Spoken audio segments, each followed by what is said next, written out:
We look at First News, fair, accurate, you get the damn truth. A container ship rammed into a major bridge in Baltimore early this morning, causing it to snap in a few places and plunge into the river below.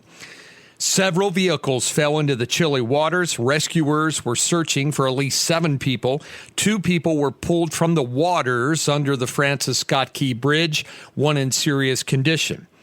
The cargo ship appears to have crashed into one of the bridge's supports during the middle of the night when traffic would be expected to be lighter anyway. The vessel then caught fire as thick smoke billowed out of it.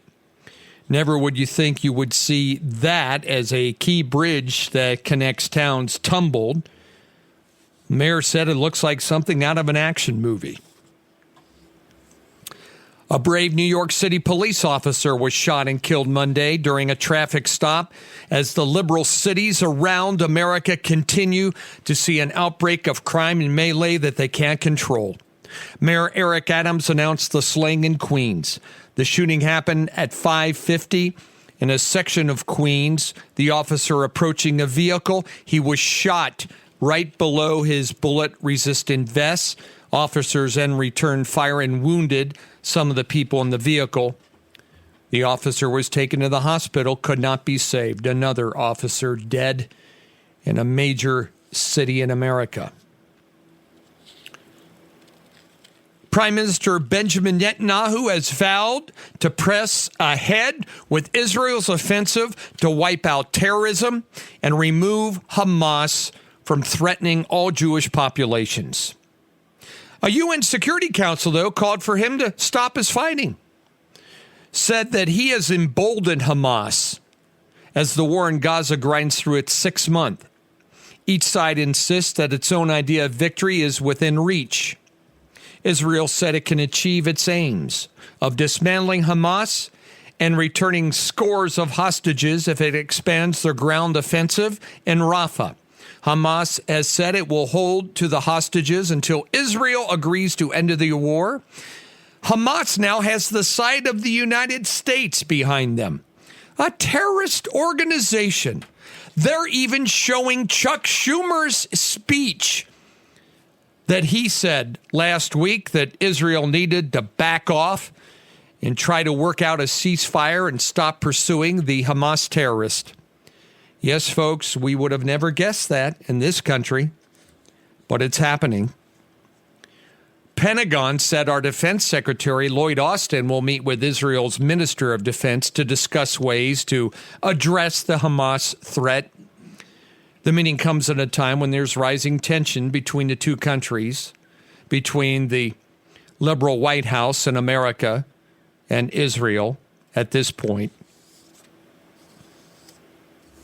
By the way, crime is so bad in New York City, they're intensifying their crackdown on subway fare beatings, sending 800 police now to keep watch on the turnstiles. They have to do this in New York City. Folks, they have released all these criminals in all of the major cities around America. And recidivism is prevalent in these major cities. They're shoving people onto the tracks. One person died just last week when somebody shoved somebody in front of an oncoming subway train in New York. Now they're deploying hundreds of uniformed and plainclothes officers to try to deter the fare evasion. Police reports major crimes in the transit city is out of control. House Republicans want to hold Attorney General Merrick Garland in contempt if he doesn't turn over these unredacted materials related to the special counsel probe into Joe Biden's handling of classified documents. Representative James Comer and Jim Jordan demand in a letter to Garland comply with their subpoena last month into the investigation into Joe Biden by special counsel Robert Hur. The two men ordered the department to turn over the unredacted audio and transcripts of his interviews with Biden. And of course, Merrick Garland, they pick and choose and remove the things they don't want Congress, especially Republicans, to know about the Joe Biden crime family. protecting not only the Biden family, but protecting Attorney General Merrick Garland and others who all have a skin in the game. Robert F. Kennedy Jr. plans to announce his running mate as he races to secure a place on the ballot for president. Holding an event today in Oakland, California, he will name his vice presidential pick, picking a running mate now because about half of the states require him to designate one before he can apply for the ballot access. Kennedy and his aides have circulated the names of several people out there, but his announcement will come later. By the way, the Biden administration and the Democrats are refusing to give Robert F. Kennedy Jr. Secret Service protection. And he's a candidate for the President of the United States. They don't want him to have Secret Service protection. Florida is going to have one of the country's most restrictive social media bans for minors, under a bill signed by Florida's Governor Ron DeSantis on Monday. The ban will ban social media accounts for children under the age of 14 and require parental permission if you are 14 and 15. That new law takes effect January 1st. Several states have considered similar legislation but can't get it done. DeSantis got it done in Florida. In Arkansas, a federal judge blocked enforcement of that law that required a parent to consent what minors can see and what they can on social. Why? They want to brainwash them. Absolutely, and it's working. He's part of the whole system, folks. Part of the whole system. Judges, the courts, education, news media, they're all in it together. They got to have access to these young minds full of mush, or they can't mold them the way they want them to be molded. We'll see what happens there. Everybody dogpiles on Trump and have been for the last 4 years. He continues to fight and fight and fight. They've tried everything they could. They've tried to break him. They've tried to imprison him. They've tried to make him ineligible. Everything they can. Donald Trump had a good day yesterday. First of all, they reduced the fine that was totally off base to $175 million. They said he overvalued his media, even though every witness and bank testified for president said it did not. So now he can appeal. The appeals court will probably even get rid of that case. Oh, and by the way, while the Democrats were setting their sights on him and targeting him yesterday, his social media company began trading publicly this week. His stock jumped 35% in just the first few days. Trump Media debuts with a stock price near $50 and a market value now of $6.8 billion. Donald Trump made $4 billion yesterday because of the stock market increase. Wow. He's now in the top 500 wealthiest men in the world because of that stock offering yesterday. Sean Diddy Combs triumphantly performed in the MTV Awards and the R&B Album Awards, the Grammys, everything this year. And now yesterday, they're raiding his home. Several lawsuits filed last year raised allegations of sexual assault and rape against Combs. The mogul's homes in Los Angeles and Miami were raided and searched by Homeland Security investigators yesterday. The searches, they said, were connected to an investigation by federal authorities in New York. It's not clear whether the search is related to any of the allegations raised in lawsuits. He has vehemently denied all allegations. Combs was not at either one of those homes at the time. They tracked his plane. It was on its way to Antigua in the Caribbean at the time. No word on whether he was on it or not.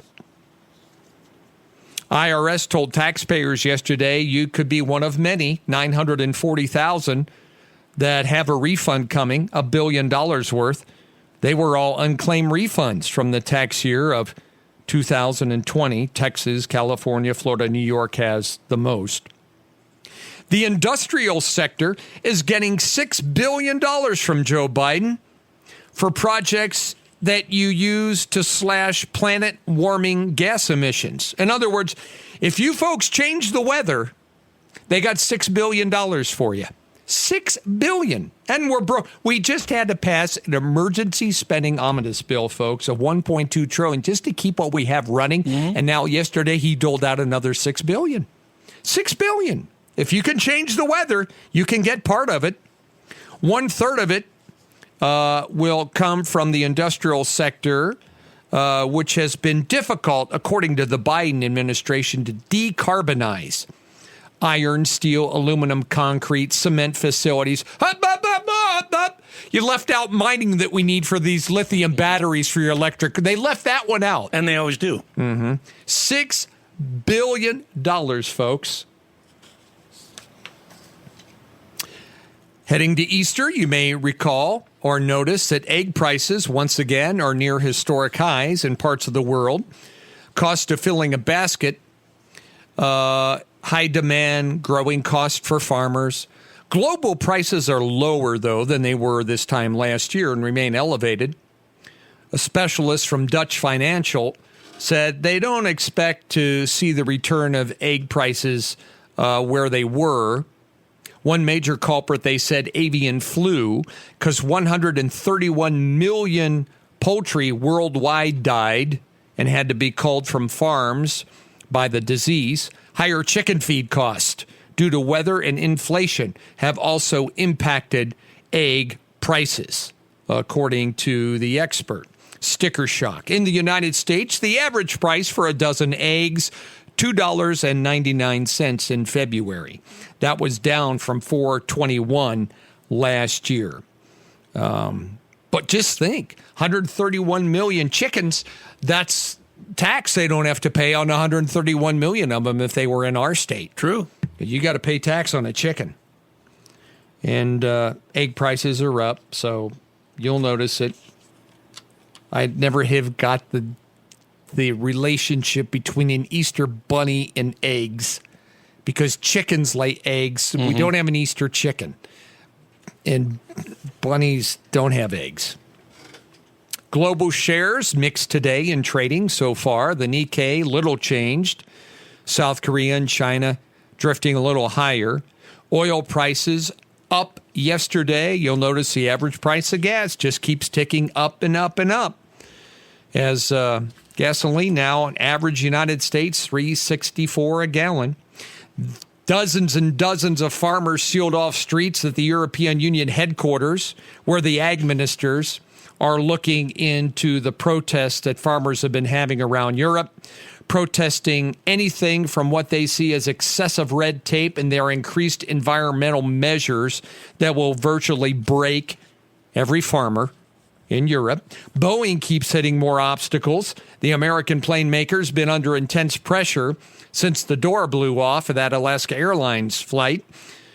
Spotlighted a lengthy series of safety and manufacturing problems that have piled up for Boeing.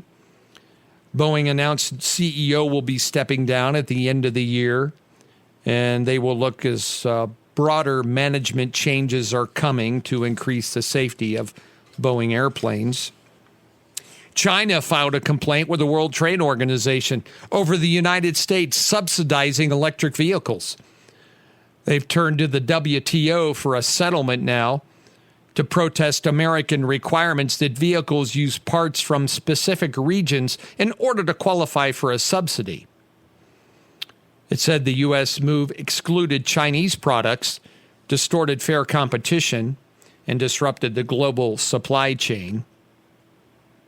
Turbulent times ahead for wind and solar energy. Higher interest rates needed to finance these renewable projects, coming on top of long waits to get the equipment to do it. Coming at a time when investment needs to ramp up to meet all these Joe Biden Democrat climate goals that we have in our country. Everything, folks, from your home to the power to your cars, everything. These Democrats are going to determine how you heat it, how you drive it, how you wear it, everything. And it's getting worse and worse. You won't have to worry about it if you win the Powerball jackpot. That's up to $865 million for Wednesday. That'll be a big one. 1 in 292 million. So the odds are a little better than the Mega Millions. The Mega Millions is 1 in 302 million. The next drawing, if you take the cash payout, would be $416 million.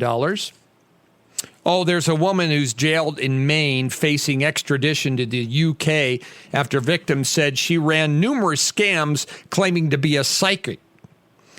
Marianne Smith's extradition hearing is set for next month. The case involves scams a government official said she orchestrated for 15 years, accused of stealing more than $170,000 from several victims who, for some reason, believe in these psychics. Mm-hmm.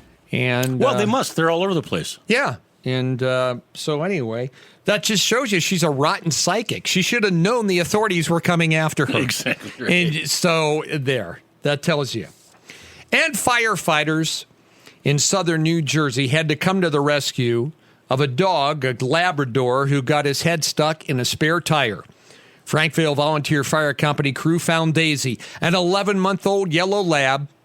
When they responded to a home last Thursday, her neck was deep in the middle of a tire rim. It was just a tire with a rim, and she stuck her head through the opening hole, and she couldn't get it back. Firefighters worked quickly to devise a rescue plan. They had to keep the dog calm. They first used dish soap and water, but they couldn't free the dog. He's pretty stuck in there, and I'm sure the head was swollen after being in there and trying to pull it back. Then they tried vegetable oil. That didn't work. They put a plastic wrap around her neck, hoping the oil and soap would make it slippery for her to slide down. That failed. Then they remembered they had plasma cutters used for cutting steel and metal.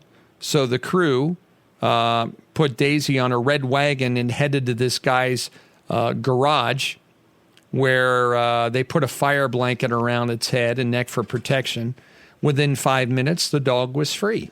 And that would have been my first thing. I would have put a hacksaw blade in the holes and cut 2 of them and bent it up with the pliers. You could have got him right out of there. Yeah, true.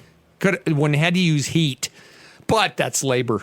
And they would have had to get somebody from the United Steelworkers Union to do that. But anyway, they got the golden lab out. I had a cow one time get stuck. I had a hell of a time.